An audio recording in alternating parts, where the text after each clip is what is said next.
વિસ્તાર। सांसद नारायणभाई काछड़िया तथा धारासभ्य महेशभाई कसवाळाना मार्गदर्शन हेठळ सावरकुंडला शहर भाजप द्वारा राम भक्तों कराયું स्वागत। सौना आराध्य देव भगवान श्री राम 500 वर्ष बाद 22મી જાન્યુઆરીએ મંદિરમાં પ્રાણ પ્રતિષ્ઠા મહોત્સવ યોજાયો હતો। દેશના યશસ્વી વડાપ્રધાન નરેન્દ્રભાઈ મોદી દ્વારા આસ્થા સ્પેશિયલ ટ્રેનની શરૂઆત કરીને રામ ભક્તો ભગવાન શ્રી રામ અયોધ્યાનો દર્શન કરવાનો અવસર મળે તે અનુસંધાને રાજુલાથી અયોધ્યા જવા માટે 21/2024ના રોજ 1344 રામ ભક્તો સાથે નીકળી હતી। આ રામ ભક્તો ભગવાન શ્રી રામના દર્શન અયોધ્યા દર્શન પણ કરવામાં આવ્યા હતા। સાથે સાથે ટ્રેનમાં મુસાફરી કરતા લોકોને સગવડ પણ આપવામાં આવી હતી।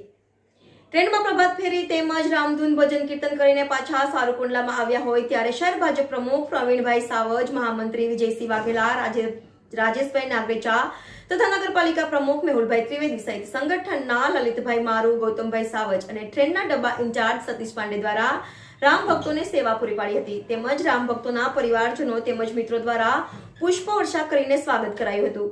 Reporter Dilip Vaghela, NN news, Savarkundla. દર્શક મિત્રો, તમારી આસપાસ બની રહેલી અવનવી ઘટનાઓ વિશે જાણવા માટે NN ન્યૂઝને લાઇક કરો, શેર કરો, સબસ્ક્રાઇબ કરો અને બેલ આઇકન પ્રેસ કરો, જેથી આપને નોટિફિકેશન્સ મળતી રહે।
સાવરકુંડલાથી સરકાર દ્વારા જે વ્યવસ્થા આસ્થા ટ્રેનની શરૂઆત કરવામાં આવી તેમાં સાવરકુંડલા શહેરની અંદરથી 79 યાત્રાળુ અને આખા તાલુકામાંથી લઈ અને કુલ 186 લોકો સાવરકુંડલા મંડળના યાત્રામાં ગયા હતા।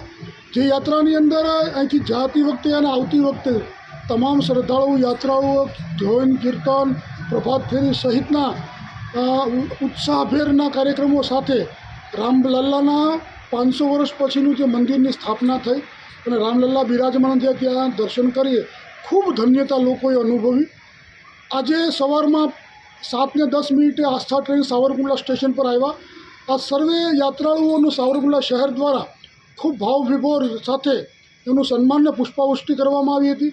તેઓનો અભિપ્રાય પણ પૂછવામાં આવ્યા હતા ત્યારે એને ન ભૂતો ન ભવિષ્યથી એવું કીધું હતું કે અમારા જીવનની અંદર આવી સરકાર દ્વારા વ્યવસ્થાઓ, જમવાની વ્યવસ્થા, રહેવાની વ્યવસ્થા, તમામ પ્રકારની વ્યવસ્થાઓ, ત્યાંથી સ્ટેશન ઉપરથી લઈ જવાની વાહનની વ્યવસ્થા, તમામ પ્રકારની વ્યવસ્થા સરકાર દ્વારા કરવામાં આવી હતી।